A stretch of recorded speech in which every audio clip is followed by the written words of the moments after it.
This episode of the Tony Robbins podcast is brought to you by Tony Robbins Results Coaching. Are you ready to experience an extraordinary quality of life? Or maybe you're already doing well, but you know you can take your life to a whole new level. To do that, you have to set yourself up to win. You need a process, a way to consistently grow and produce the results that you need. That's what a Tony Robbins Results Coach can do for you.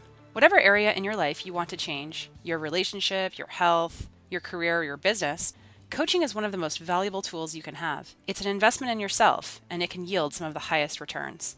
Tony Robbins Results Coaches are hand-selected and trained by the master of coaching, Tony Robbins himself, to have the skills that will empower you with supreme focus, powerful insight, and the accountability needed to achieve everything you've ever dreamed. To help you get started, Tony is offering podcast listeners a free results coaching strategy session with one of his top coaches. It's a $200 value, and you're getting it for free. Visit TonyRobbins.com/results. Schedule that free session today. Hey everyone, welcome to the Tony Robbins podcast. This is Tony Robbins. I'm here with my co-host, Mary Buckeye. Here we go, Tone. I'm excited for this one. I am too, and I think you're going to be as well. This is a very special podcast. I might get emotional in this piece because this man was a true mentor to me and to so many men that I respect and love. Everyone's looking for the competitive edge in life. Like, how do we compete? How do we, in a world that's so competitive, how do we win? How do we be the best that we can possibly be for ourselves, for our businesses, for our lives, for our families? And probably the greatest coach, certainly one of the greatest coaches alive that ever lived, I should say, and the greatest coach in the history of college basketball, hands down, is Coach John Wooden. Here's a man who, in a 29-year career, check this out, won 664 games and lost only 162. I'll do the math for you. That means he won 80.4% of the time over 3 decades in a sport where, if you can imagine, you're having a new set of players every year. It's not like, you're part of, let's say the old Chicago Bulls and you've got Michael Jordan every year, that same team. You lose those best players every 3-4 years. So, but the most powerful thing is in his last 12 years of coaching, he won 10 NCAA national championships, something no one has done in history, and most people believe never will happen again in history. But the most amazing thing about this human being is he didn't just build a basketball dynasty. He was a molder of character, a molder of emotion, a molder of men. Some great men came out of that UCLA program. Kareem Abdul-Jabbar won 3 titles with Coach Wooden. Reggie Miller, Bill Walton, Kevin Love, Steve Alford, all played under Wooden. Yeah, and Kareem is a friend of mine. He actually is writing a book on his life, so you should watch for it when it comes out. And he always talked about how Coach always taught us self-discipline, but the most powerful part of him is he was always his own best example. And I think if you want to know what made Coach Wooden go, is this man lived everything he taught. He walked his talk, and that's why he was able to influence these young men who were pretty spirited in those days. That's right.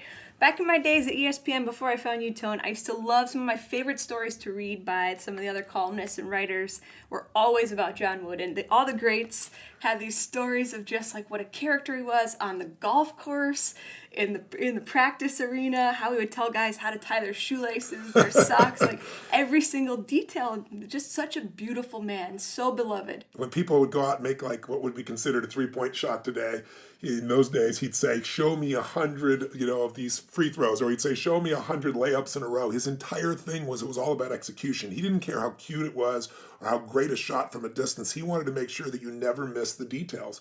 And part of that came from his upbringing. I mean, he taught common sense, which of course is not too common anymore, unfortunately, because we all blow it off. But what you'll learn is he shared that his father gave him a 7-point creed right before when he was graduating from grammar school. And he said, if you do these 7 things, your life will be extraordinarily fulfilling, alive, and successful. And he said, first, you have to be true to yourself. Second, make each day your masterpiece. Third, help others. 4th, drink deeply from good books, especially the Bible. 5, make friendship a fine art. 6, build a shelter against a rainy day. And 7, pray for guidance and give thanks for blessings every day. And that seems so simple, but this man in the 1930s was practicing this discipline, and it guided every decision he made in his life. He kept it on a card that his dad had given him, literally from grammar school, and it guided his whole life. When I interviewed him, he pulled it out of his wallet and showed it to me. That, along with, of course, his pyramid of success, which was extraordinary. But one of the things that I love most about him is this man was not just quotes. Everything he completely lived. Share a few of your favorite. I loved it. I just recently, first of all, after you listen to this Power Talk, you got to check out his TED Talk too. I know, I didn't even know he had a TED Talk. It's amazing. Just as cute as you would imagine. He's as true as he could possibly be. My favorite quote, I love to remind Big Tone of this, of course, is John Wooden said, "Be quick, but don't hurry." I like to just remind Tony Robbins of that once in a while. I think John Wooden would be proud. Yes, he definitely had a different tempo for things. What are some other ones that have stood out for you, Mary? Just the way, his focus on character, and of course, I'm such a romantic, his love affair with his dear Nell. Oh my God. Passed. You're going to start making me cry on this one. Yeah. Yeah, every month from the time she passed, and he lived 25 years past her lifespan, he wrote her a love letter. And when I was at his home, he took me in and showed me that he never sleeps on her side of the bed. And there, tied with this beautiful ribbon around it, was this stack of all these love letters he wrote her each month.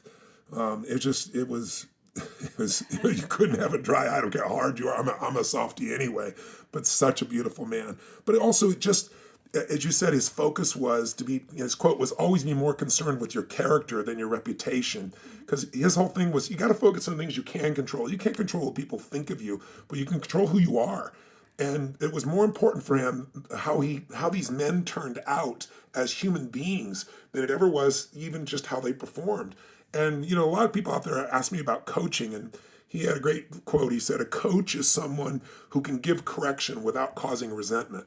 Whenever I see somebody, a parent or a business coach or a CEO, and they're not effective, it's because the state in which they coach people makes people feel judged. And I've always said to people, you can't influence someone if you're judging them. But if you really care, it's really hard to not be able to reach someone if you're consistently caring, not you're caring today. And then, I think the only other thing I'd mention is that, because I want to get you right into the podcast pretty quick here, is that his whole mindset was talent was God-given, so be humble. That fame is man-given, so you better be grateful because it can be taken away so quick. And conceit is self-given, so you better be careful. I think his definition of success was the thing that impacted me most. I've shared it with so many people. I've coached billionaires, some of the top financial traders in the world over the years. Whenever they've gotten a tough space, I've always reminded them, you're not defined by your moment, by a moment. It's what you are consistently like. And Coach Wooden, I remember when I was talking to him, I don't know which interview it was, but it was early on, maybe even in the very first interview. I don't know if it made it in. But when I asked him what would be the greatest, most successful team, the team he was most proud of, and I assumed it would be like Kareem's team, right? 3 championships, and they're one of the greatest. They won 88 games in a row. I mean, how do you do that, right? Over multiple years. And he didn't pick that team. You'll hear it. I think it's on the podcast here on the end. I think you'll hear he names a team I'd never heard of. And I said, why would you pick them? They didn't perform at the highest level. He said, because they were the team that maximized their potential more than any other. They did the most they humanly could with who they were. And his definition was really simple. He always told people, and I've used this in my own life, and I hope you'll use it in yours, and you'll hear it echoed from him in the podcast, but it was this idea that you can't control whether you're going to win or lose. And there's only one way you know whether you win or lose, and that is by measuring yourself. Did you give every ounce of yourself, every moment you're on that court? And he said, that you can control. And he said, if every moment on that court you gave every ounce of your soul, and I'm emotionally even thinking about it because it's been my life motto, then you will always know that you won because you gave everything. Because what we give is what we keep. And what we fail to give is the only thing that we lose in this life. And his mindset was, if you give everything, every moment on the court, and we all do that together, then most of the time you're going to win. You're going to have the highest score. But if you don't, there are times when someone will get lucky or a bad call or whatever it is. You can lose the game, but you've not lost the game of life because that's all it's about. So I'm choked up by this, man. Even now, 30 years later, I hope you'll be as touched as him. I know you will as well. And if you want to know how to have the edge in life as a parent, as a friend, as a business person, as an athlete, you're about to learn from the best coach that ever lived. My dear friend, and the friend of so many, the one that led and mentored so many, the great coach from UCLA, Coach John Wooden. Let's join him now.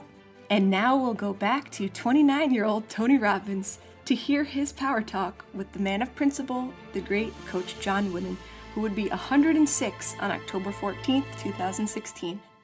Hi, this is Tony Robbins. Welcome to the interview portion of Power Talk. And I'm especially excited and privileged today to be able to sit across the room from a legend, a man who has continually touched people's minds and hearts and made sports history. And that is none other than Coach John Wooden. Coach, I really want to thank you for letting me come here to your home to visit with you. Thank you, Tony. I consider it a privilege to have the opportunity to chat with you for a while. Well, thank you, sir. Coach Wooden was a man who, in his 27 years as a coach at UCLA, produced a level of basketball quality and quality people, I think, and I think as a teacher that's really what he pursued, that has been unmatched. In his last 12 years with UCLA, he won 10 national NCAA championships, unheard of. A quote from a gentleman named Jim Murray, who's the LA Times famous sports writer, said that what Knute Rockne was to football and what Connie Mack was to baseball and what Wilbur and Orville Wright were to flying, John Wooden was to basketball. Those are pretty big comments to make about a legend like yourself, and I know you don't see yourself that way because you're so humble and you come from a different place, but maybe you can tell us, where did all this start? I think it started in my early days when I was raised on a farm in southern Indiana, south central Indiana, I should say. And I think primarily from my father and mother and perhaps a grade school principal.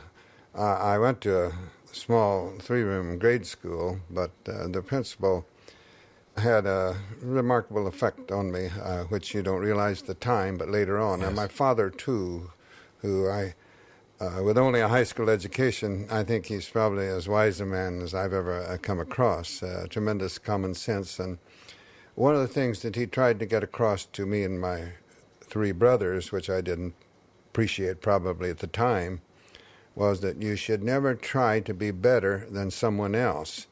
And if he stopped there, it would leave you, I think, wondering, but he didn't stop there. He said, but you should never cease to try to be the very best that you could be. Yes. And when you think about that, and later on it came back to me and had a lot to do with my own definition of success, which I coined in 1934, that when you get involved too much in the things over which you have no control, it's obviously going to adversely affect the things over which you have control. And I think that came back to me later, and the things that we did on the farm, reading at night, and I think probably it's the reason of my enjoyment for poetry. There wasn't television or radio or things, but Dad would read to us at night, and I think it's perhaps while he didn't have the financial means to help any of us go to college, I think probably he's the primary reason that I and my three brothers all graduated from college, all became teachers. Wow. I know he gave you a creed to live by at some point. Maybe you could share a little bit about that. Is it true also that you still carry it with you? Yes, I do. Tony, when I graduated from this grade school, they sort of made a thing out of graduating from grade school. I'd say that we put on our best overalls. And all three of you, huh? Yeah. And he gave me this creed and a $2 bill, an old $2 bill, very large at that particular time. And I would like to say I still have it, but I didn't give it to my son, so he would have it. Oh, that's nice. But he gave me that $2 bill and said, as long as you keep this, you'll never be broke. And then he gave me a 7-point creed, and he just very simply said, son, try to live up to this. And the points were something like this: be true to yourself and help others, and make each day your masterpiece, and drink deeply from good books, especially the Bible, and build a shelter against a rainy day, and make friendship a fine art, and give thanks for your blessings, and pray for guidance every day. Wow. And it sounds like that's been a major focus throughout your whole life. I wouldn't try to say I've lived up to it, Tony, but I would. I've tried. You've done a pretty darn good job. From every person that I've talked to who's ever worked or played for you, they say you really live by that creed and that you really walk your talk, Coach. I know you had some experiences early on that shaped some of your values. I remember reading, I think, in your book where you shared that at one point, I guess, one of your brothers threw manure on you, and you had a unique reaction to that, and so did your father, and I guess it shaped some of your future values. Would you share that with us? Well, we were cleaning out adjoining stalls in the barn, and my brother threw a pitchfork of manure over on me and hit me, and I was very, very mad, of course, and I went after him, not with the pitchfork, but he was 3 years older than I. I couldn't do much good against him at that time, but I didn't think about that at the time, and I went after him, but in doing so, I called him a name. I'm ashamed about it, but I did, and my father overheard, and he gave me quite about the only real spanking of that type, I think, that he ever did. But I knew I had it coming, and you don't, when you know you deserve something, even if it's bad, you can accept it much better than the things that you feel you don't deserve. Yes. But I must say that he also gave my older brother probably one just as hard or harder. And what did you learn from that experience? Well, to control your temper, for one thing, and as far as using profanity. I don't believe since that time, no player, no friend, no official has ever heard me use profanity. Yes. And I probably had something to do with it. I understand you also, one of your major philosophies in life is that you don't believe in allowing people to go through emotional peaks, at least on the basketball court, and that you wanted people to be prepared and be able to enjoy their successes in a unique and balanced way. Maybe you could talk a little bit about that. My players would probably tell you that they never heard me mention winning. I don't think scores indicate that you won or lost. I wanted no excessive jubilation because you outscored somebody in a game, or excessive dejection if you were outscored. I wanted them each and every day to just do the best they could to improve themselves, and not let a day go by with doing that, because that's a day lost that you can never recover. And I never wanted and tried to get these ideas across. And you can't just tell them once and think they have it. The last of our laws of learning is repetition, and I would repeat them, but maybe not in the exact words, but getting the idea across day after day. For example, I would say that after a game, if you met someone that didn't know the outcome of the game, I hope they wouldn't be able to tell by your actions. As I say, I want no excessive jubilation or excessive dejection. Feel good when you've prepared yourself, and you're the only one that really knows. You can fool a coach and you can fool everybody but yourself. Know that you have prepared yourself to perform near your own particular level of competency. It may be, but the other fellow's level of competence is just better than yours, and there's nothing to be ashamed about in that. But there is something to be ashamed when you know that you didn't prepare yourself properly when you had the opportunity. So that was my idea, and I felt that would have greater effect on the outcome of games than if I was stressing in some other way, trying to outscore opponents. That whole philosophy of really improving yourself versus comparing yourself to the other guy affected your scouting as well. I guess you really didn't scout teams to find out how they played. You wanted to develop a plan that would work against anyone. That was my philosophy. It's been said that I never scouted an opponent, and that isn't true, Tony, but I probably scouted less than any other coach, certainly far less than anyone that I've ever known. Yes, I wanted to concentrate on what we could do and try to prepare yourself. Now, I needed to know something about the opponent, but I could read and I could hear about others, and I would know the coach, and I would know the coach for whom he probably played, and I would know their general style, and I'd know whether they used a zone defense and what type of zone. I'd know whether they pressed. I'd know who were their better scorers were, and I'd know from the type of offense they use how that comes about, along with, of course, their own individual ability. So I didn't want to talk about those things too much. I'm just trying to prepare my team in our practices against any eventuality. And preparation was the foundation of everything you taught. How did you really prepare your teams for games? By trying to get them to execute near their own ability level. taking each game. It's an old trite statement that you play them one game at a time, but it's equally true. And if you start looking ahead, then you will not perform as you're capable of performing.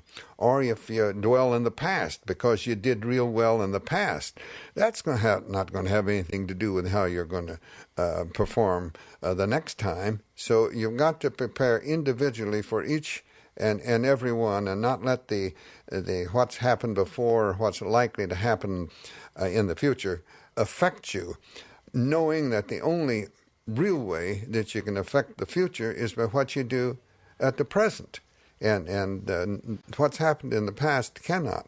Now, I wanted them to have respect for every team we played, regardless of how they had done prior to that.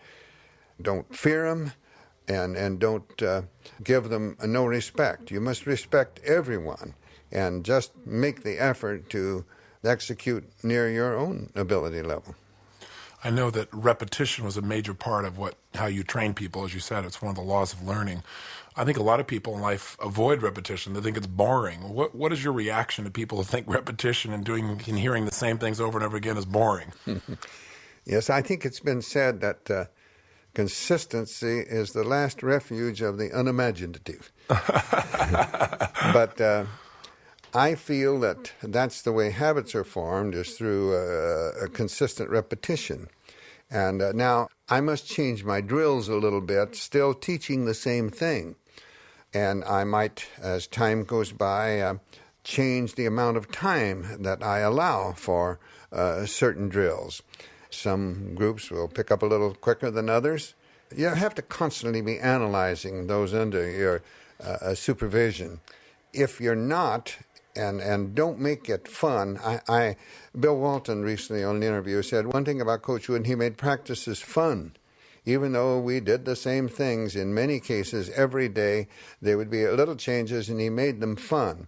Well, I never wanted them to feel it was a chore, but I did want them to feel that during that hour and a half to 2 hours we're going to spend on the basketball floor, that's where I wanted their minds 100%. I don't want them thinking about other things, and if there are people up in the stands watching them, I don't want you performing for them. You're just working to improve yourself. Now, but as soon as practice is over, you're not a basketball player. No, you're a student at UCLA, and that must be your main consideration, because that's why you're here.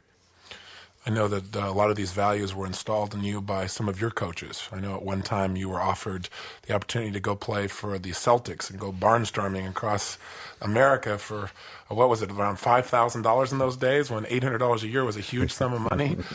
Tell me about that. The old pro league broke up the year I graduated, and they were forming a barnstorming group consisting largely of the old New York Celtics at that time, and the Cleveland Rosenblum Celtics is the name that they went under the new one. And they did offer me $5,000. Well, I took a job at $1,500, and where I taught 5 English classes a day as athletic director and coached football, basketball, baseball, and track. And I turned this down, but I went to my college coach, a man of extremely high principles, a very high principle man. And I told him about this, and, he said, that's a lot of money, isn't it? Yeah. Well, it sure is, yes. And he said, is that what you came to Purdue for? I said, well, what do you mean, Mr. Lambert? And he said, to go into professional athletics of that sort, professional basketball?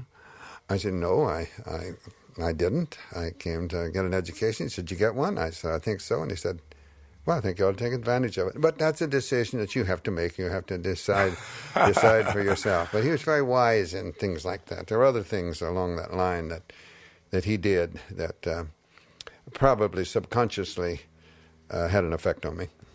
Tell me a little bit about Coach Wooden, the ball player. I know you're one of the only person that's ever been elected into the College Hall of Fame as both a player and a coach. What were you like as a player? Well, I can only tell you what other people have said. I'm proud of the fact that I was been selected on the all-time high school basketball team in Indiana, and As a matter of fact, Oscar Robertson and I were selected as the starting guards on the all-time Wow. team and on the all-time college team from Indiana. And I'm proud of that, but the game has changed so much. And when I read and hear things that list me along, say, with either Oscar Robertson or one of those, I kind of chuckle because I know it isn't true. And but I'm happy that I was considered to be one of the better ones of my particular era. I enjoyed playing. I was considered one of the better defensive players, and I'm very proud of the fact that at my senior graduation that my coach had said that in spite of the fact that I'd just broken the Big Ten scoring record, that never entered my mind, that I was one of the most unselfish players that he ever had and the best defensive player that he ever had. But more than that, he said what made that, I believe he's the best conditioned athlete for playing any sport that I've ever seen. Well, now, condition I worked on. I knew that's something over which I had control. I didn't have control over my height, and the Lord had given me quickness and speed, and I could, by proper execution and keeping balance, and balance is more than just physical balance. Many people think of it in those terms, but you can't have physical balance unless you're mentally and emotionally balanced. That must precede. Yes. It's like attaining condition. You can't attain the best condition unless your mental condition and moral conditioning precede it. But I know that today's players and the things, no, I don't compare with those at all. But I enjoyed playing and enjoyed being considered one of the better ones of my time. How did you mentally prepare your teams, and how did you physically prepare them? I know, I remember you saying several times that your teams might meet teams that were more skilled, but they'd never meet teams that were better conditioned. And it seems like you used the same strategy that you used in your own life with your teams. But how did you prepare them mentally and physically? Well, I would tell them that we must be in the best possible physical condition. We may not be able to be better than others because maybe the other fellows try and do the same thing. But we do have control of our own conditioning. We must make the effort, and it's a combined effort. I have a responsibility to devise drills, and I must study and analyze each one of you and have drills individual, and drills. Some drills will be good for all, and some drills will be good just for certain individuals.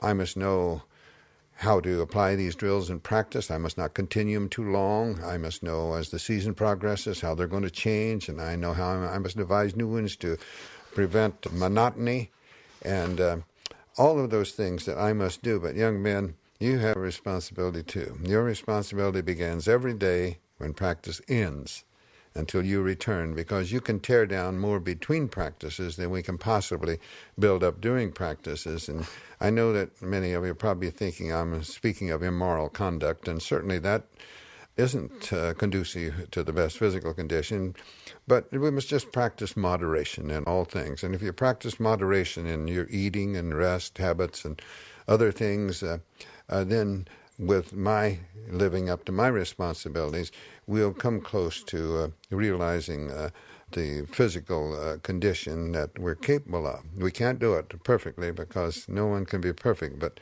let's work toward that end. And I tried to get them to accept that, and I'd say, now, if this is going to pay dividends for us, we must put pressure on our opponent from the very beginning, and not just on defense, but on offense. We must keep pressure. We must try the fast break every time, but we mustn't end with a bad shot. But we must make them move to get back and make them aware of that. And if we are in better condition, before the end of a half, it'll begin to pay dividends, and before the game is over, it will pay dividends. Now, my problem was to sell that to the players. And, when they were exhausted. I tried to do it, but I didn't condition by running laps or running up and down stairs or doing push-ups or running penny cup games and things of that side. I did it through the individual fundamental drills. A shooting drill for us was a conditioning drill, the way I ran it. There was no resting in between, always working. Well, move, move, move was I think the most famous phrase that most of your players say that you used over and over again. And they said that your practices, from what I understand, you would spend an hour designing a 90-minute practice that was literally to that level of precision. Did you do that regularly and consistently, and why? Yes, I did. I think I learned that from high school and possibly from my teaching English classes, that I had to have a plan I'd have a lesson plan for every day. And when I first started teaching, I understood that. In teaching English classes, I didn't understand it the way I should have in teaching the various sports that I taught. But I learned that we must be prepared. Otherwise, we're going to waste an enormous amount of time. As a matter of fact, Tony, I'd say my years at UCLA, I probably spent 2 hours every morning with assistants. When I had assistants, I didn't always have. My last few years I did have, planning the practice session for that afternoon, which will never last over 2 hours, and probably most of the season will be only an hour and a half. But it's practice the full time. It isn't talking. I did very little. I'm talking while a drill's going on, talking to individuals. I did more individual coaching in that sense. Now, I don't have it now because I've given it to one of my friends in the coaching profession, but I could have given you every minute of every day of practice I ever had at UCLA. I kept it in a loose leaf notebook, and when we planned it, I would have it by the minute, and then I put that on. Some of my players called me the 3x5 man because I had our practices on a 3x5 card, which I would watch carefully. My managers had it, so they'd know that at this time they better have 2 balls at this basket and 2 balls there, and players would move quickly from one to another. And when I planned a day's practice, I looked back to see what we'd done on the corresponding day last year and the year before. Now, that took care of every practice that any player I had in which he had participated, because the freshmen weren't eligible. So otherwise, I'd have gone back 3 years. And after the day of practice is over, I sat down in the dressing room and wrote down some notes on the back of this 3x5 card about the practice. And then the next day, when I'm planning the practice the next day, I made little notations along the indenture, along this theme paper about certain things, that maybe this was 2 minutes too long, or I needed 2 more minutes, or things of that sort. And by reviewing back and thinking and analyzing all that, and then thinking in terms of what's coming up this weekend, if we got into the season where we're playing games and who we're playing and where we're playing and so on, and analyzing, taking all these things in consideration. But I enjoyed doing that, and I enjoyed teaching. And you may have heard me say, or heard of me being quoted as saying that Cervantes said, "The road is better than the inn." Yes. And I sort of equate that with practicing and the games. And I think it was Robert Louis Stevenson said, it's better to travel hopefully than to arrive. Yes. And that's about the same thing. And I really enjoyed it. And now, since my retirement, I've been asked so many times, do I miss it? I miss the practices and working with the players and the planning of the practices. And I don't miss the games or the tournaments or all the other fol-de-rol. Well, the amount of precision that you've had in your instruction, I understand you kept statistics on the players even during practice, not just in games. Is that true? Yes, I did. There are many things. Now, I didn't keep as many statistics, but there are certain things that I wanted to know. I wanted to see what the trends were. I wanted to know, and not depending completely on my memory. Yes. If you start depending completely on your memory, well, I don't have that type of memory. Well, you've got 80 years to remember. I did that, and certain things I'd not want to see if maybe we were going too much to one side of the floor and then we weren't to the other. I want to see if we were getting an approximate equal number of shots when we got into our 5-on-5 work for each position on the floor.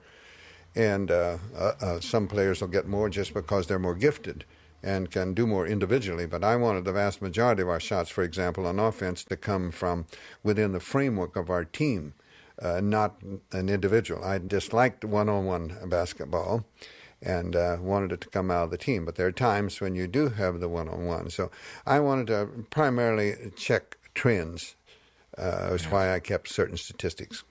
I know I've done quite a bit of research about the Japanese style of management, and one of the philosophies that actually the most of Japanese business is built on came from Dr. Edward Deming, who we talked about a little bit earlier. And his whole philosophy is based upon the idea of never-ending improvement, that every day you must improve something and that you have to measure it so that you know that that's really true. How do your philosophies dovetail with Deming's, or vice versa, maybe his with yours? Well, certainly that's my belief too, that Yes. you never stand still.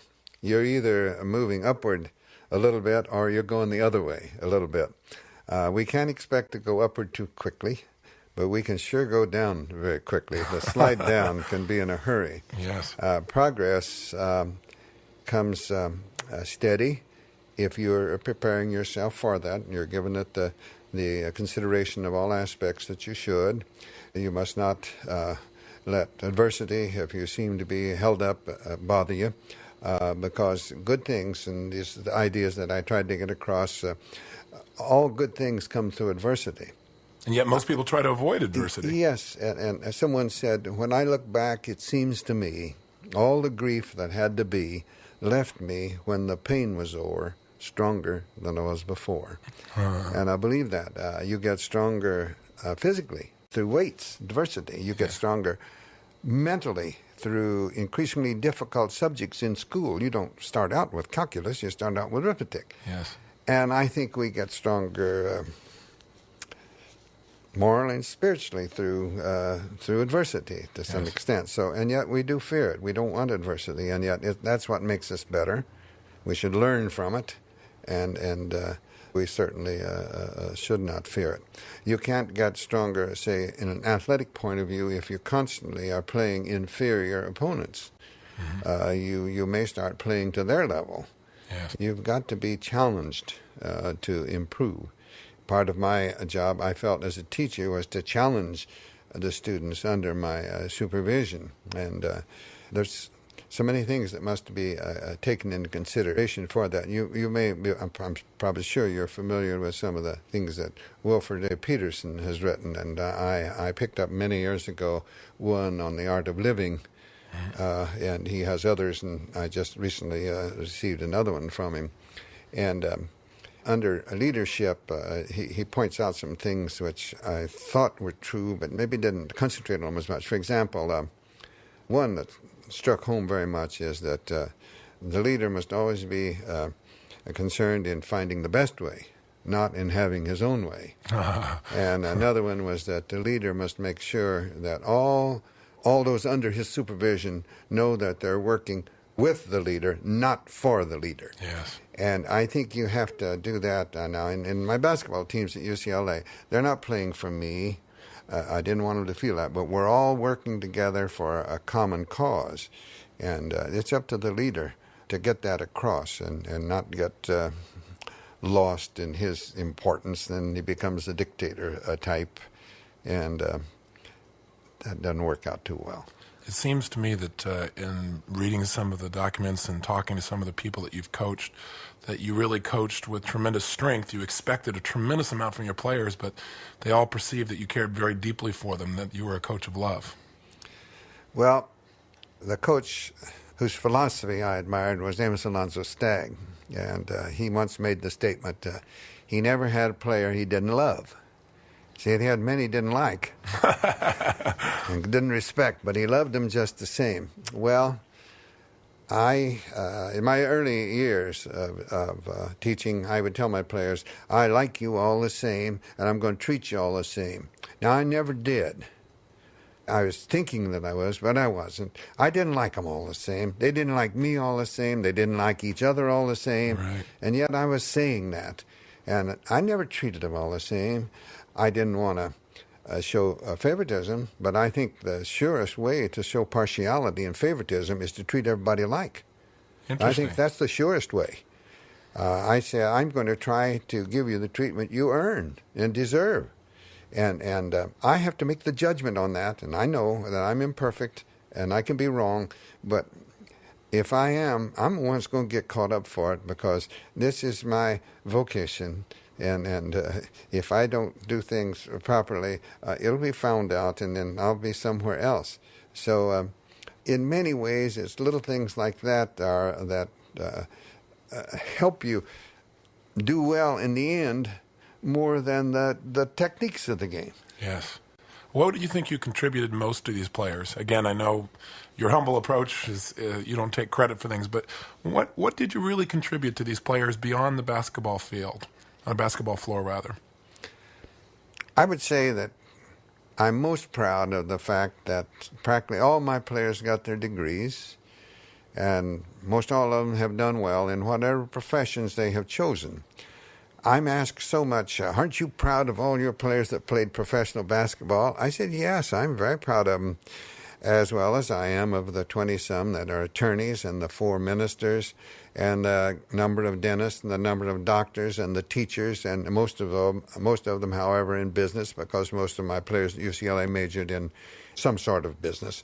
And while my 2 years at Indiana State, practically all my players became teachers and coaches. Wow. But not too many. A few at UCLA, but not nearly as many. So I'm very proud of them, and I'm more proud of that than I am, say, of championships. And if you would like, a little later, I'd like to play something for you that means more to me than any championship Maybe we'll end with that. I'd love to hear that. Mm-hmm. What are some of the beliefs and values that you consciously really wanted to instill in these players that you thought would make a difference not only on the basketball floor, but again in their life? Well, I tried to get across my definition of success to them, which I think is far more than just playing basketball. And my definition of success, which I coined in 1934, is peace of mind, which can be attained only through self-satisfaction in knowing that you made the effort to become the best that you're capable of becoming. Now, without peace of mind, I don't think anyone has very much. They're always looking for something else, and they don't see, the other side of the street always looks better. Yes. And they're so different. My favorite American is Abraham Lincoln. And he had that wonderful ability to say so much in just a few words. I think his immortal Gettysburg Address of some 268 words really says more than many volumes. Yes. But he said, it's better to trust and be disappointed once in a while than it is to distrust and be miserable all the time. And there's so much to that. And little statements like, the worst thing you can do for those you love are the things they could and should do for themselves. And I could go on and on with many, many statements of just simple statements which have so much depth to them. But I hoped that as far as my players are concerned, that they would think of me afterwards not as much as their basketball coach, but as more or less a friend, a teacher, one that was really concerned about them as individuals more than just as basketball players. Not that I wasn't. Of course, they're there in all probability because of their basketball ability. But once they're there, I want them to know that I'm far more concerned in them as individuals than I am as just basketball players. Well, that's clear to this day in hearing some of the interviews with these people. Tell me about when you first came to UCLA back, was it 1948, wasn't it? That's correct. If I recall correctly, you had 2 choices, UCLA and I think Minnesota. That's correct. And you'd chosen Minnesota, but an interesting experience of fate caused you to come to UCLA. Maybe you can share that. Well, it was a snowstorm. Yeah. As a matter of fact, at that particular time, Purdue was trying to get me to come back there very much, but they wanted me to stay at Indiana State for another year.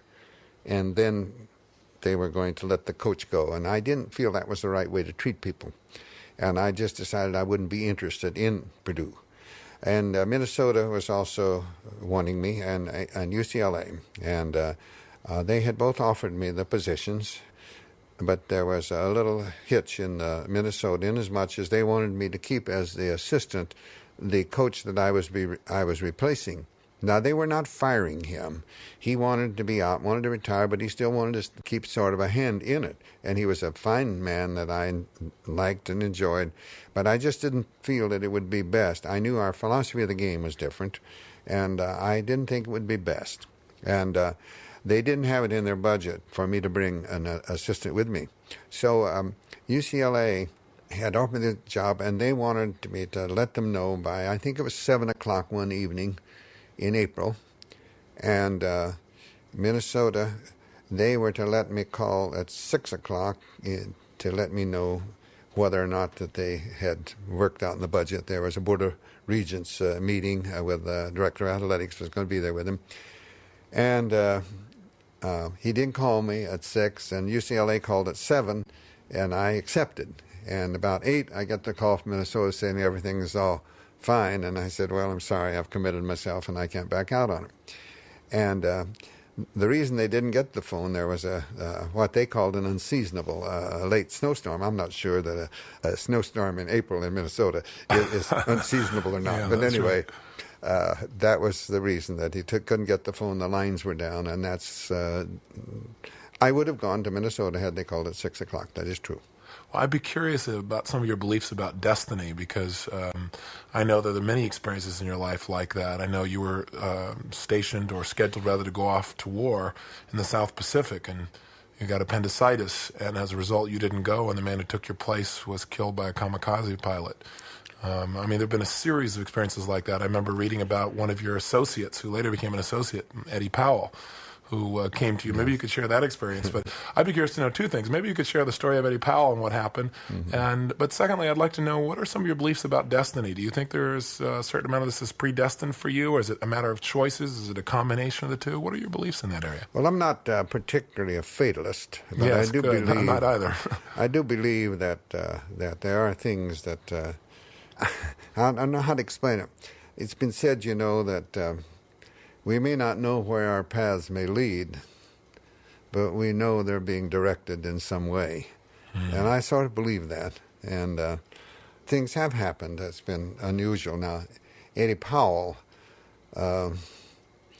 I had Eddie and his wife as English students in high school, and then Eddie played for me on both basketball, baseball teams.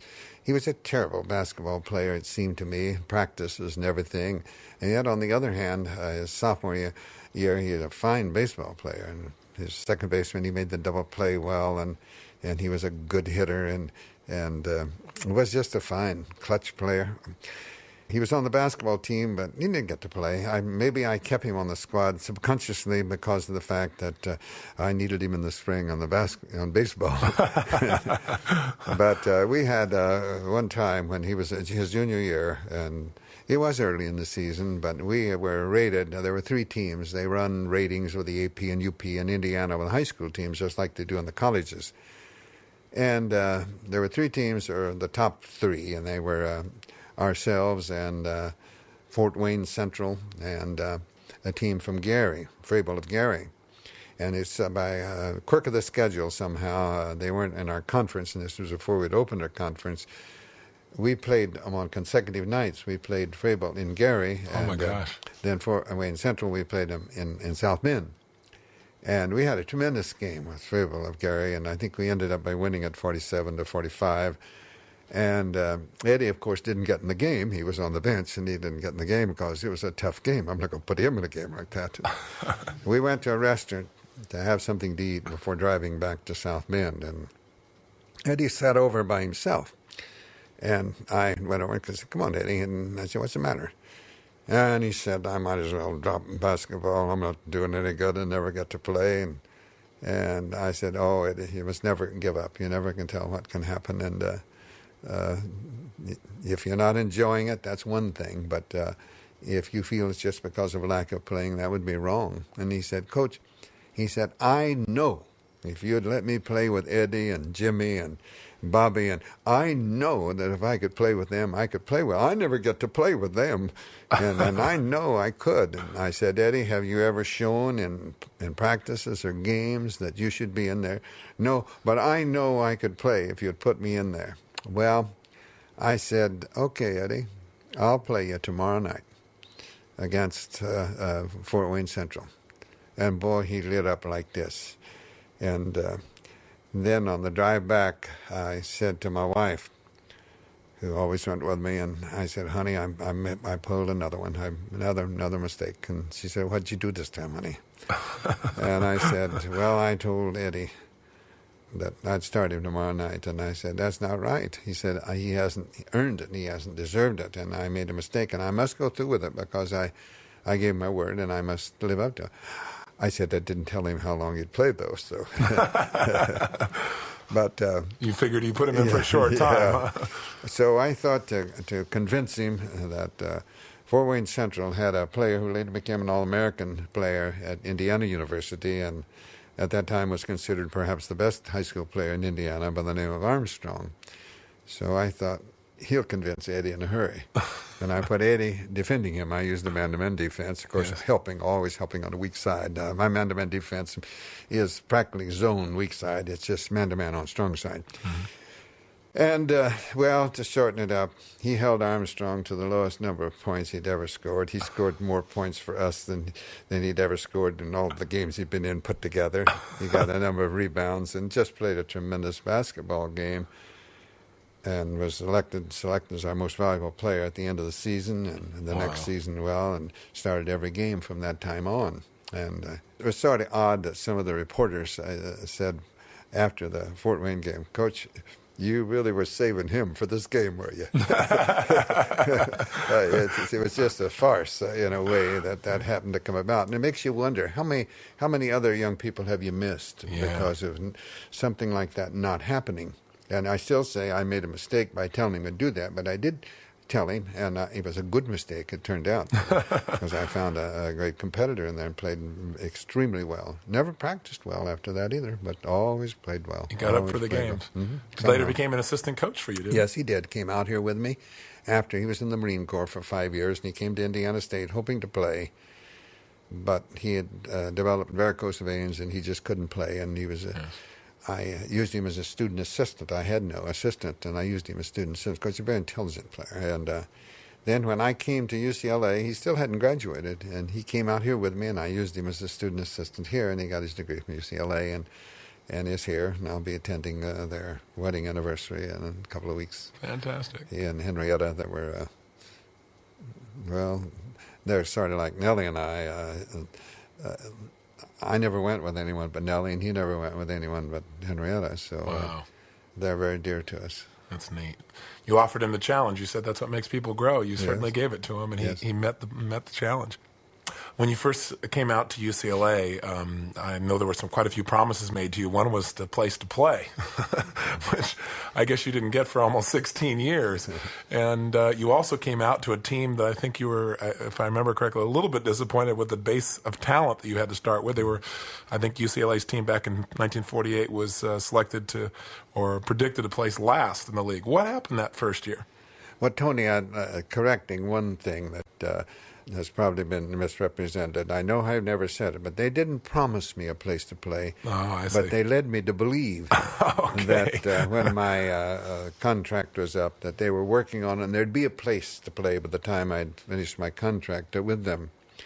So they didn't break a promise at all.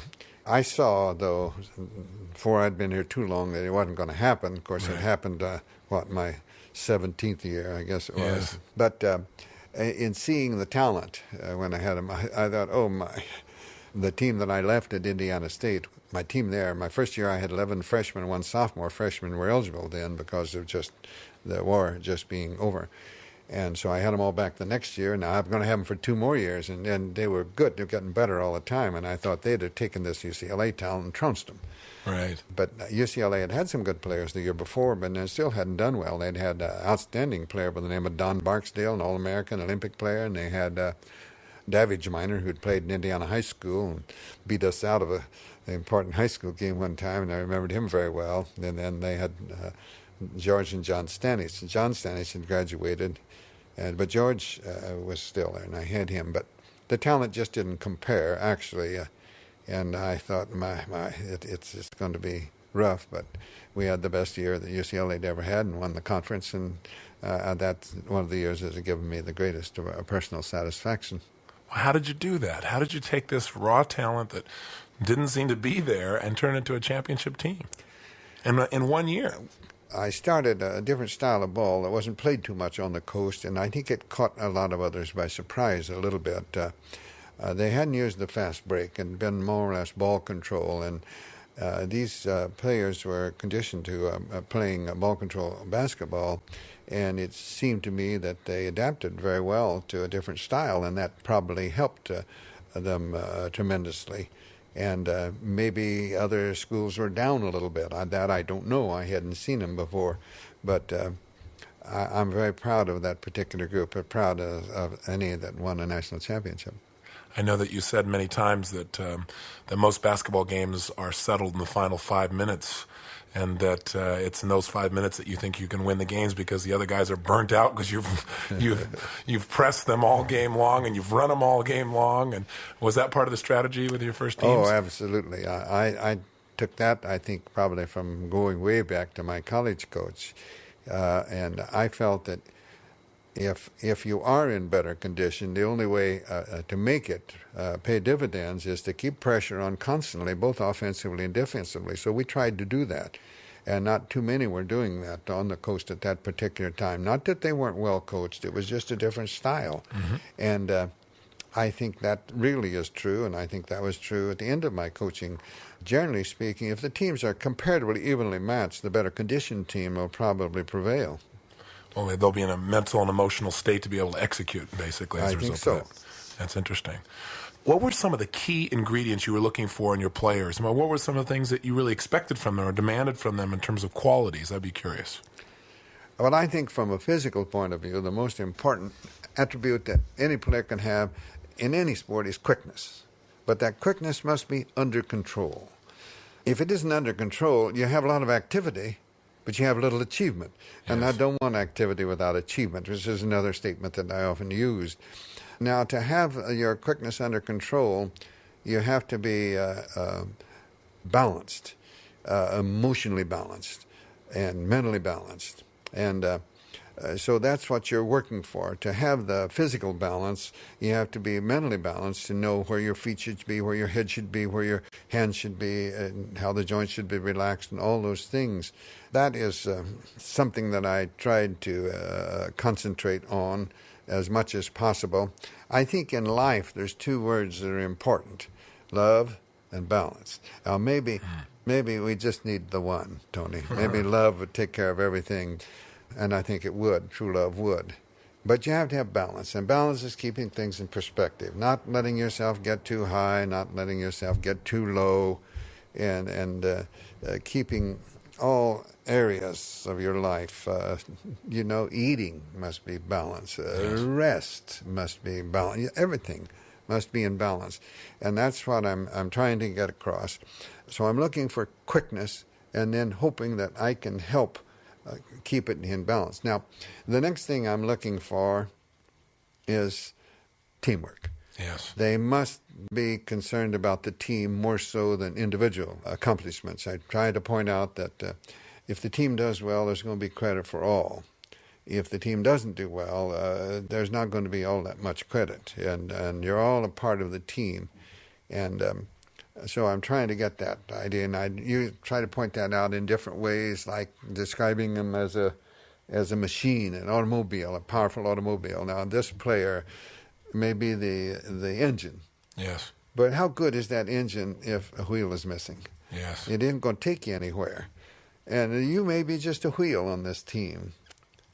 But you're no good if we don't have a nut holding that wheel on. And you may be just a nut that's holding the wheel on, but there's a role for you, and it's very important. Yes. Some are going to be more publicized and more in the public eye, but you're all important, very important. The role that you have is very important. And whether you players believe it or not, you need somebody in this car driving it. Because if you don't have me, you'll run in circles as sure as the world. So you need me a little bit. And that's just one way that I would try to point out the attaining. I used to use plays. You may have a leading character. If you don't have a good supporting cast, it won't be a play. It won't get many encores. Yes. He won't do well on the road. You've got to have the supporting cast. So everyone is important. So that's what I want. I want players with what we call an unselfish attitude. Yes. That are concerned for the group as a whole. Now, Well, they didn't start out that way, some of them, though, did they? I mean, you're in a situation where you have a lot of players who had a fairly strong ego coming into your program. How did you deal with that? a coach has the greatest ally in the world, Tony, the bench. So pain is your ally. If you're not afraid to use it, if you'll put them on the bench, they'll come around. I found that to be very true. One of the finest forwards I ever had, his first year, he sat on the bench most of the time when he's easily the best forward. And he'd say, "You know I'm better than those." I say, "Yes, I am. Too bad you're letting them beat you out." And until you think more in terms of the team or get your play. And he wasn't a selfish individual. He was just, that's the way he had always played and had been brought up that way. It's hard to break. But when he broke it the next 2 years, I thought he was the best forward in the country.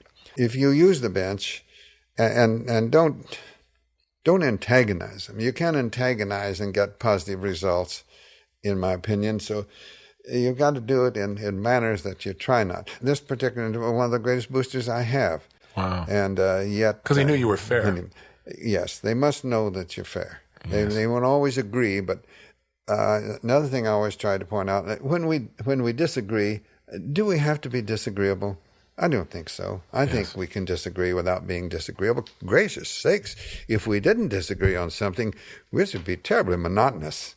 And well, somebody's not necessary if there's never a disagreement, right? I interrupted your flow, though. You were saying the other things that you really look for in a player. You were saying the unselfish attitude was where you were. Well, first, the quickness from a physical point of view and the unselfishness for the overall. They're the two main things. There are a lot of other things. You say you're looking for size. Well, yes, but like people say, I've had people say, wouldn't you like to have 2 Alcindors? And I say, no, I'd rather have Alcindor and Mike Warren. Yes. A 5'10" and a 7'2". Yes. Rather than 2 7'2" or 2 5'10". Yes. That gives me balance. So I'm always looking for balance and trying to balance things out.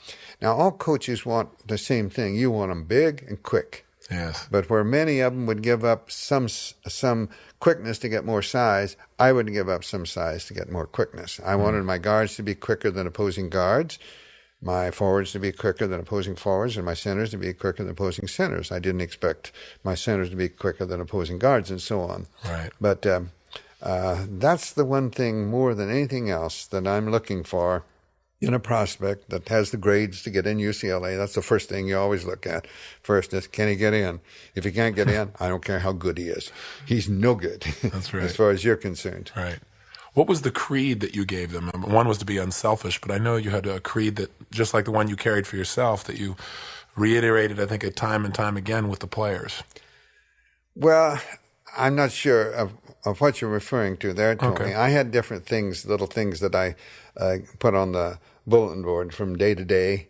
At one time, I gave all my players a notebook. I had a lot of things in the notebook, and I noticed that it was getting a lot of dust in the lockers, some of them, so I cut that out, and I'd give them a little material day by day, and I had something of normal expectations, and that might be what you're referring that's what to. I'm referring to. There were just a number of things in there, like the one in the Creed, make each day your masterpiece, and do the best you can each day, and never criticize a teammate. I was very strict about that, no profanity. Those things mean dismissal from the floor of practice, and if you miss practice, you're going to miss playing time. Yes. And a number of things like that. Always compliment a player that scores and not necessarily have to score for other things. If you score, never fail to compliment a player that maybe set the screen for you or gave you the pass or got the outlet off of the board at the other end. Compliment. And I had a player one time say, I'd say, don't run over and shake his hand while the other team goes down and gets the basket back. Right. But you can give him a nod or a wink or a smile or a point. And I said, one player asked me one time, said, what if he's not looking? And I said, I guarantee you he'll be looking. If he's not, I will. That's great. What was really the secret to your consistency? I mean, you won 7 NCAA titles in a row. You had teams, I think 4 of those teams that literally had perfect records. They didn't lose a game in the entire season. I think you had 3 additional teams only lost 1 game. How did you produce this incredible level of consistency? Everyone wants that in life. How do you create it? There's no secret at all. If there is a secret, it's to have the personnel that can do the job. Yes. Then the second thing is to be able to get it out of them. No coach ever did it extremely well consistently unless he had the players. Now, I'm not naive enough to say that players are different in ability and coaches are all the same. Yes. Because coaches aren't all the same any more than surgeons are or writers are or commentators are or people aren't the same. But no one, absolutely no one, can do it unless they have the personnel with which to work. And then now the big thing is to get it out of that personnel and get them working together as a unit and putting the putting their own physical abilities to use for the group as a whole. That is the big job. And since every youngster is different, and thank goodness that's true, but the Lord saw fit to make it that way. We're all different. We're similar, so similar, but we're not identical. Even identical twins aren't really truly identical. So that's what the coach has to be constantly working toward, is to try to analyze, study each individual, and then work with them accordingly. My college coach, I think I got that from more. He did a tremendous amount of just individual counseling, not calling you in, talking to you for an hour, but maybe one or two comments on the practice floor to me, to this person, to this one, to this one, and things of that sort, and which I didn't see at the time, but later on, I in retrospect, like a lot of the things my father did, I didn't see at the time, but later on, I see where it was meaningful, and subconsciously, it helped in ways that I didn't see and didn't understand.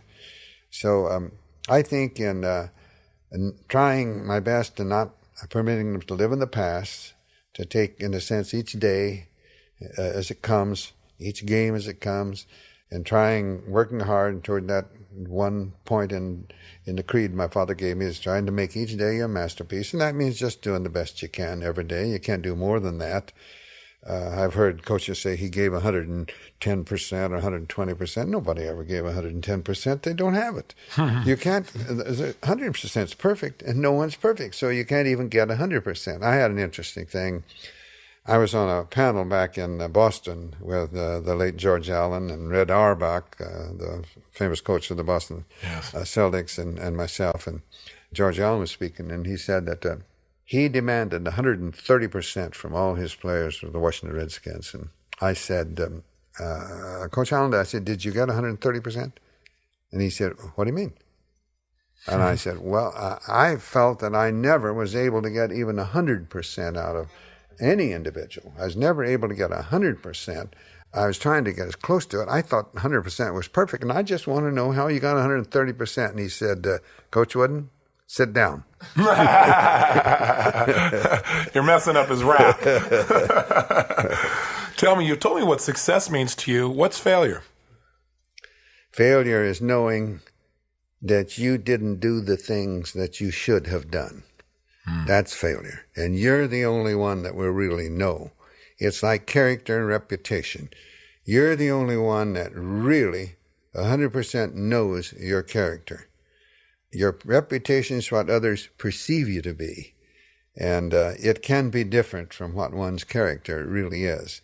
And so I think failure isn't looked at that way. For example, success, Mr. Webster tells us, comes from the accumulation of material possessions or the attainment of a position of power or prestige. I don't believe that. Yes. I think they might be. I think they could be indications of success, but I don't think they necessarily are.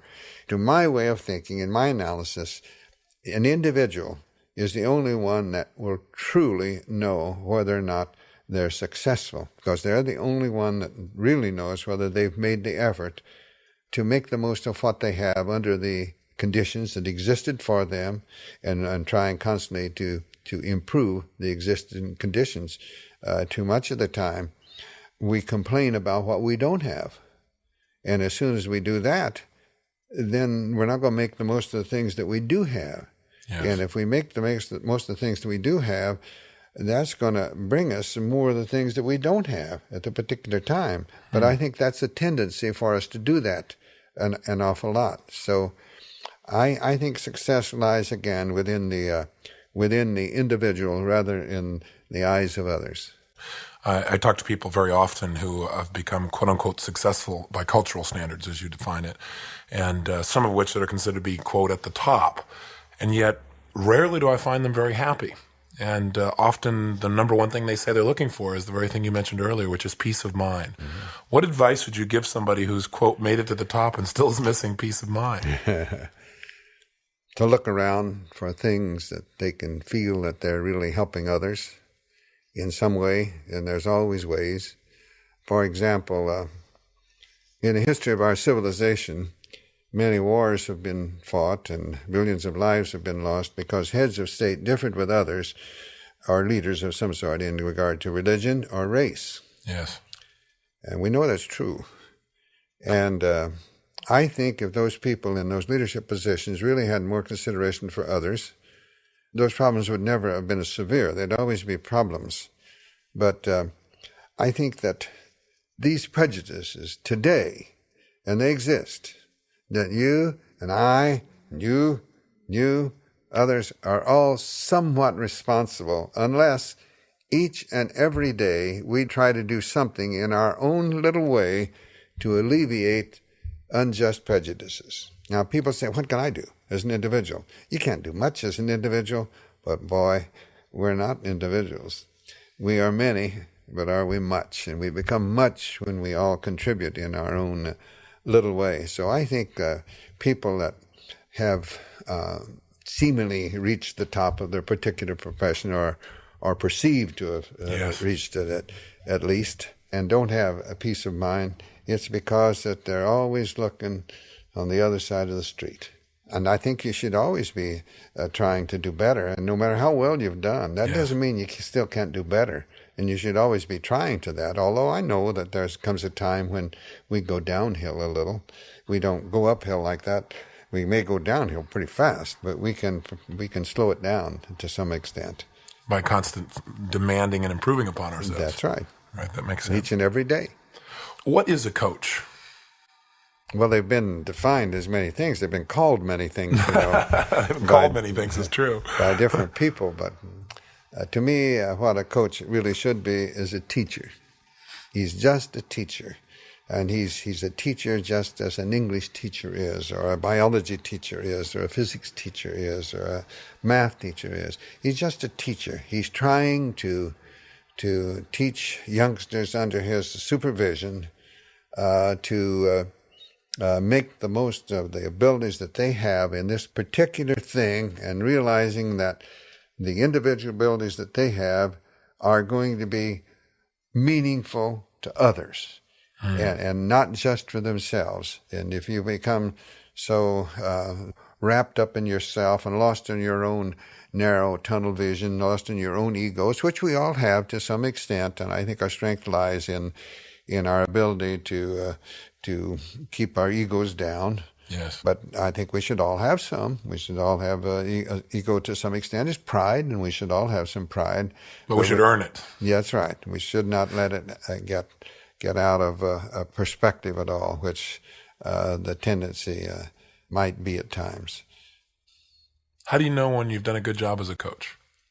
Amos Alonzo Stagg was asked by reporters after one outstanding season he had, well, aren't you really proud? Is this probably your best job? And he said, well, I won't know for 20 years.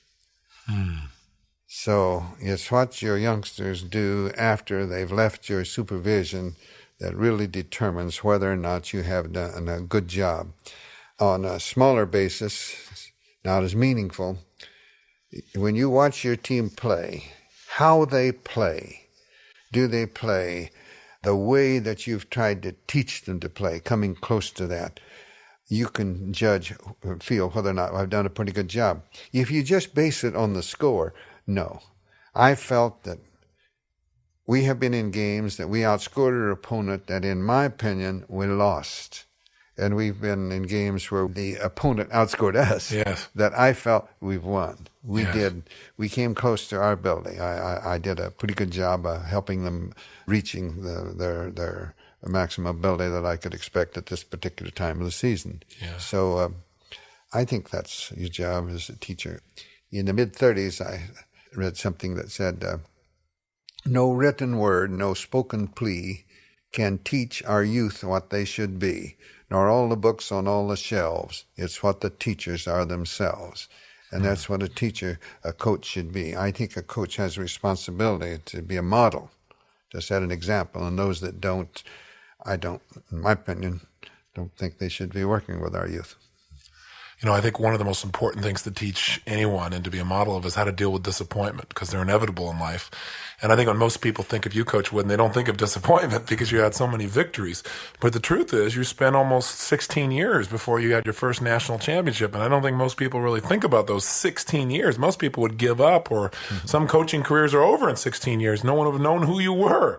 So how did you make it through those 16 years before you finally had a championship? And what happened to those 16 years? Did you continue to learn and grow? Is that why you created the momentum that created those 10 national championships? I'd like to feel that I learned every year. Yes. I feel that there were some years prior to our winning our first national championship that we would have had a better chance to win had I known what I knew when we did win. Yes. And I think there was a time when I wanted to win. I'm kind of ashamed to say it, but it's the truth. And I wanted to win so much that I hurt our chances by perhaps overworking our players. Yes. Or by trying to give them too much. Yes. And once we did start where we were winning national, now we won a lot of conference championships, and from the winning point of view, I had nothing. People didn't perceive me to be a failure. Sure. They didn't perceive me to be a failure, Tony, until we won at one time 2 championships in a row, and then the next year we didn't win the conference. Then I failed. And then we win 7 in a row, and then we lose to North Carolina State in a double overtime in the Final Four, the champion who lost only 1 game all year, and then I failed. And then we come back and won the championship the next year, so I left as being a winner. But had we lost that last year, I'd go back to a loser again. I remember reading in your book, you said the more successful you become, the more criticism you hear, the more suspicious people are of you, and the more they expect, from you, and they appreciate you less. So what advice would you give to people that are succeeding, and in terms of how to deal with this, and also how can people deal with disappointment? Because even though you were a winning coach, you still had disappointments. How do you deal with those? I asked you 2 questions, actually. I dumped 2 big ones on you there. Well, that's another thing that I tried to get across to my players, that at times they're going to be receive criticism that won't be fair, won't be just, and you won't like it. And you're going to receive a criticism that really you deserve. You won't like that either. But there are going to be times when you're going to receive credit and praise that you really don't deserve, but you'll like it. Mm-hmm. And even whether you deserve it or not, you'll like it. But your strength, your absolute strength as an individual, in my opinion, will be on how you are able to cope with both criticism and praise. If you let either one get out of hand, it's going to affect you in a very bad way. Don't let the good things go to your head, and don't let the bad things defeat you. There's always another day, and that the next day can be a good day, or it can be a bad day, and you're responsible for it. How did you deal with disappointment yourself? Because you had it. What did you do to keep that balanced? Well, I tried to keep it within myself, and for example, if I'm trying to teach the idea to my players not to let either their emotions show, then I must try to do that myself. And I'm proud of the fact that there have been various times when Nellie, my dear wife, was interviewed. She said John never brought things home. Yes. That he separated his profession from our home. His family came first with him. And I don't know whether that's true or not, and I dare say it isn't true 100%. But at least I was pleased that she felt that way, yes. that I tried not to. Well, I don't know. Perhaps my early upbringing, I learned to accept things and didn't get myself too perturbed over the difficult things that would happen, but figured that maybe they're a type of learning and will be helpful to me in the future. I didn't do it 100%, of course, but sure. I don't think I let disappointment get me down. So you try to learn from it, and you seem to have the ability to put it behind you rather quickly. Maybe because your focus was on improvement. I remember in 1960, you had, I guess, one of your worst seasons. Yes. It was like 14-12, was that? That's right. That's my worst season. That pain that you experienced was kind of like the bench for the players, from what I understand for you. It drove you pretty intensely, didn't it?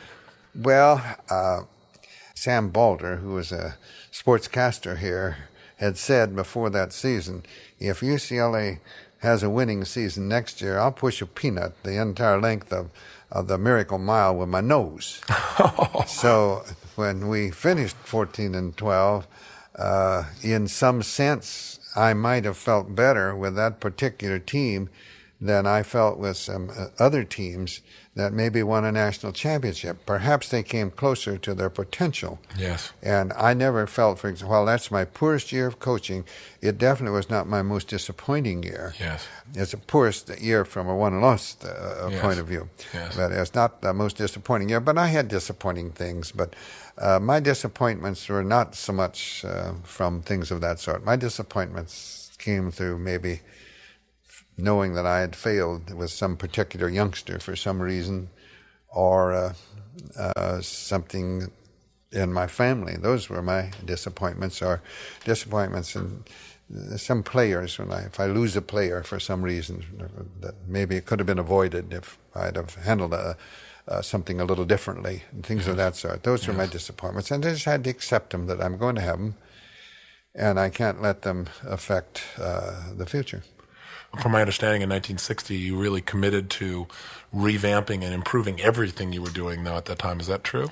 Yes, that's true. But it had nothing to do with that particular season that way. It had nothing to do with that. As a matter of fact, I might have revised a little more my thinking after the end of our 62 year, in which we made the Final Four, because I learned so much in that, I think in that year, in different ways that I hadn't learned before.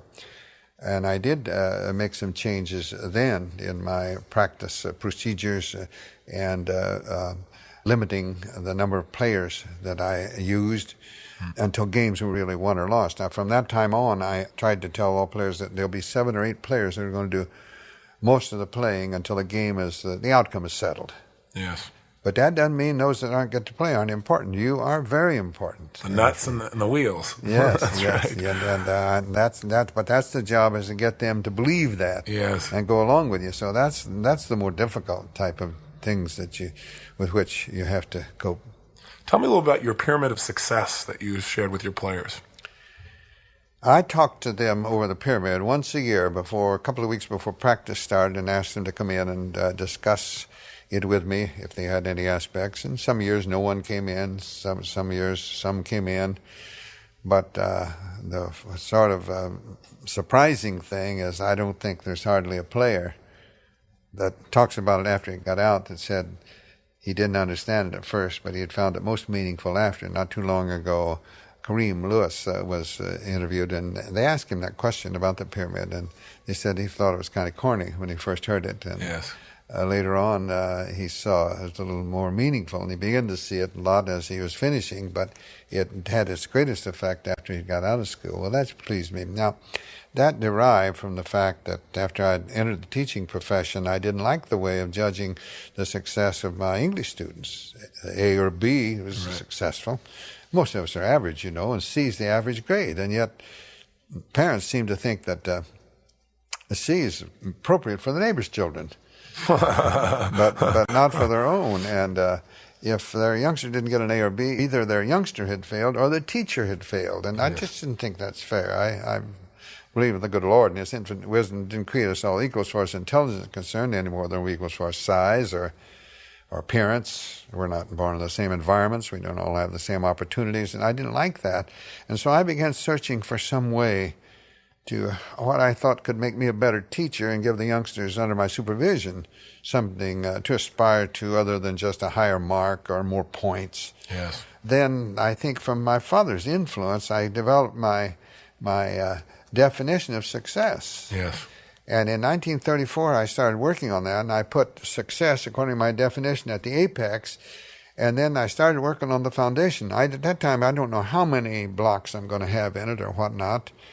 But I did select in 1934 the 2 blocks that I selected as cornerstones, and one is industriousness and the other is enthusiasm. And I just don't think anyone can come close to reaching their level of competency unless they work hard at it, unless they like what they're doing. Yes. And I worked on this for the next 14 years. on developing it, and I had many ideas, and some I discarded, and some I kept, but maybe placed in a different position within the structure, because each block is placed in a position that I think is important, like the foundation, the cornerstones must be strong. Any structure, if it has any strength, solidity must have a strong foundation, and of course the cornerstones anchor the foundation.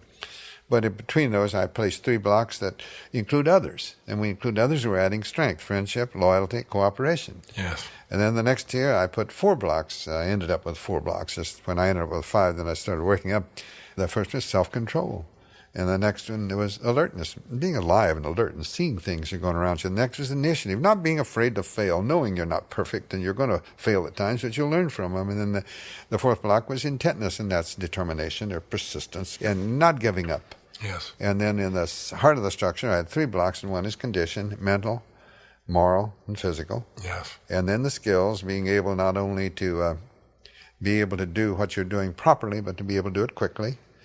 Whether you're a surgeon or you're an athlete or an attorney or whatever it might be, you have to do things quickly as well as properly. And then the 3rd is listed as team spirit, and that's consideration for others and working together for the welfare of all, and trying to put yourself back of it a little bit. And then the next 2 blocks, I have poise and confidence. There again, to do well, you got to believe in yourself, you have to have confidence, and you have to have poise. And I also coined my own definition of poise, which you've probably never heard. And I think poise is it's a very simple thing. And to me, poise is just being yourself. I think you're not acting. Makes it a lot easier. You're not acting, you're not pretending, you're not trying to be something you're not. Therefore, you're going to function near your own level of confidence. Now, these things all lead up to the last block, which is competitive greatness, being competitive. You can't be competitive if you're afraid, if you don't enjoy a challenge. Yeah. But you won't have competitive greatness unless you're conditioned, unless you have all these blocks below leading up to it. Yes. And then next to that, leading up on the apex. That's the last block. But from the last block, I have patience on one side. Good things take time, and the other's faith. Faith that things will work out as they should. And we're getting back to the question you asked me a little while ago. But we must have faith that things are going to work out as they should. But if we must do what we should do, too. Yes, we have to make sure we do our part. Right. Tell me a little bit about how faith has shaped your life. I know that that you have deep religious convictions, and I know that you've consistently lived by those convictions. I wish I could say that I had as much as you feel, Tony. I've tried. I have a deep and abiding faith that things work out the way they're supposed to, which is sort of like we talked about a little bit earlier. Why, I don't know. But in my particular faith, the 2 commandments sort of tie in. The first one is, there is the Lord whom you must believe in, and the second is the golden rule. Do unto others, you'd have others do unto you. Yes. That's briefly what they are. Yes, very Yes. briefly. Kareem Abdul-Jabbar, or as you've referred to him, Lou Alcindor, is when he played for you. Tell me, what was the impact of your relationship? I know you had a deep impact on him, but what was the impact of his relationship on you as well? I'm curious. I believe we learned from each other. I never had anyone like that before, from a physical point of view, and not too many from other aspects too, the background and so on. And I had no realization of what a tough situation it is for him at times when people would make uncomplimentary remarks within his hearing. I heard one time say, "Look at that big freak, look at that big black freak." How did he deal with that, and how did you deal with that? I wanted him to know by my actions that that was not my belief, and I was critical of those that had. And when I heard someone make remarks, I would let him know of my displeasure of it and how wrong it was, but let's not judge them. As I told him one time, you astonish people at times. And sometimes when we're astonished, we'll say things that we don't really mean, but don't think all people are like that. I believe, as I would tell him and I've told others, I think most people are good. I believe that. Yes. I still know that we have to have penitentiaries and policemen and all that and laws, but most people are good. But I also know that there are lawyers that are disbarred every year, but I think most lawyers are good. I know that there'll be doctors that lose their license every year, and I think the Hippocratic Oath is a tremendous thing that I've read. And whatever the profession, most people to me are good, but not all. But let's not condemn all by the actions of a few. So some things happened along that line that I would talk with him about. First trip we made to one school in our conference, I always would be last out of the dressing room, and he usually would come out last, and along with me, and he must have signed, I'm not exaggerating when I say 30 to 40 autographs for youngsters, and then I said, Louis, we must go. We're playing somewhere the next night. We've got to get on the bus and go. And he'd say, sorry to the youngsters, and then he'd walk away. And here would be adults say, look at the big so-and-so, too good to sign autographs, when that's all he'd been doing. I never envisioned that before. I didn't envision the fact that he can't have an aisle seat on a plane because his legs are too long. I didn't envision the fact that he can't buy clothes, and you may have some trouble that will fit him in stores like most of us can. Yes. I didn't envision that the tables he's got to sit sort of on an end where he can turn sideways. I didn't envision the problems we were going to have getting beds at that time. Now they have many, many extra long beds, but they didn't have when he played for me at that time. And sometimes we couldn't get him. We got a king-size bed crosswise, and sometimes put chairs and pillows at the end to make them a little longer, things like those, things of that sort. But the main thing that I didn't realize was sort of like man's inhumanity to man, the statements that would be made that he could hear. And I hadn't envisioned these things happening. So I think I learned more tolerance in things. He was very bright, very bright person, and extremely fine team player, and no problem at UCLA in any way. No problem in any way at all. Coach, what for you is one of the toughest times in your life, and how did you turn it around? The toughest time in the life that I've ever had is the loss of my dear Nellie. Yes. And that's been hard. That was 6 years ago, last March 21st, first day of spring. You were married for 52 years? We were married going on 53 years. It would have been 53, our next anniversary. But we'd been sweethearts since I was a sophomore in high school and she was a freshman. Just one of those things. When we met, there was just some sort of, I think, before too long, maybe without either of us realizing it, we'd fallen in love in a sense. Yeah. And it never changed. And losing her was difficult. But what changed it around was not me, but others. My children and grandchildren and friends, doctor, yes, minister. I think all led. For a year or two, I had a rough time. Then I miss her just as much as ever, need her, love her as much as ever, but I'm wrapped up in my great-grandchildren and my children, and I go on for them. But that's been the toughest, most difficult thing that I've ever experienced in any way. What beliefs did you develop to turn that around? What new beliefs did you have about the situation? Did you develop any? I think prior to that, to some degree, I had a fear of death. Yes. I have none now. Wow. None at all. Why is that? What I'll do you be with believe her. now? You'll be with her? What other chance do I have to be with her? Wow. Is there any other way? No.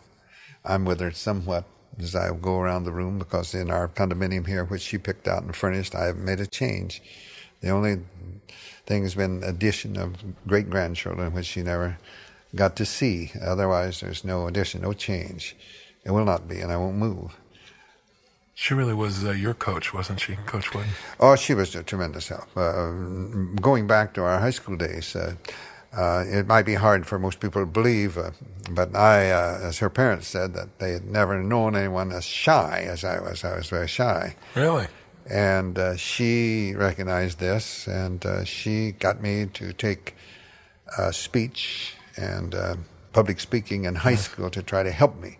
And that was difficult for me to begin with, but it was of help, and it was good for me. And she was a great help. And then later on, when I graduated and went to Purdue, and found it a little discouraging. There were no athletic scholarships in those days. Now, I wanted to become a civil engineer, was my ambition, and that was probably the reason I went to Purdue. And I didn't know that you had to go to summer camp every summer to get your degree in civil engineering. And I was going to have to work in the summertime. I knew that. I couldn't go because you didn't get paid for that. It's sort of like laboratory, I would suppose you'd call it. And so I was blue and down a lot. And she was her encouragement that I might not even have finished school if... Wow. And I had no problem academically. I was a good student. I'm very proud. I'm more proud of my basketball playing of the fact that when I graduated from Purdue, I received the Big Ten medal for the graduating athlete with the highest grade point average. I'm proud of that. Fantastic. And more so than being a basketball player of the year. I like that too, but the other one is much more meaningful to me. Then we were married when I got out. You made it through the Depression together? And Yes, tough, but she was understanding. She wasn't demanding about things. Things were not the most important thing in her life at all. what made her special to you? To me, she was the cutest, prettiest girl in the high school, and I ever saw. To begin with. Why she's elected me, I don't know, but she was just special because of her understanding, and I suspect that earlier she probably saw through me more than most anybody else. And my last year in high school, our high school coach came up one time and talked to her mother and dad. And he was afraid, knowing that we were in love, that we might get married and I might go to school. And he said to her parents, now you wouldn't want Nellie and John to get married and John end up by, not that there's anything wrong with it, but maybe working at a filling station, making $18 or $20 a week, which wasn't too bad then, but you wouldn't want him to do that for the rest of her life. And Mother Allie said she thought, and she told us about this, she said, I thought, oh, if he can only make $18 or $20 a week, I'd be very happy. But she was just special in so many ways. She cared for people tremendously. Very much, yes. I don't believe there could be a better wife or mother than Nellie, and she loved people. She was good. She may have been your greatest success coach. Well, I'd have to say that. I'd go along with that, too. Yeah. She believed. She was there, always there. Yeah. She provided some of that certainty that sometimes you needed Yes. as support. Yes. What advice, I'm sure you guys had challenges in 52 years. No, of course we did. What advice would you give people living in a society today where people think of a relationship as being long-term that's 2 years old? What advice would you give to help people to stick to it and make a relationship work? Listen to the others, communicate. Don't keep things all hidden. As I mentioned a little bit earlier, if you disagreed, don't be disagreeable. Talk it out. And, of course, the final things, love. Yeah, it's always the base. Mm-hmm. What is your most treasured memory? Things with Nellie, just various things. Nice. Are the most treasured, and then with our children and family. Yes. Things that are family oriented are my most treasured memories. What do you value most in your life now?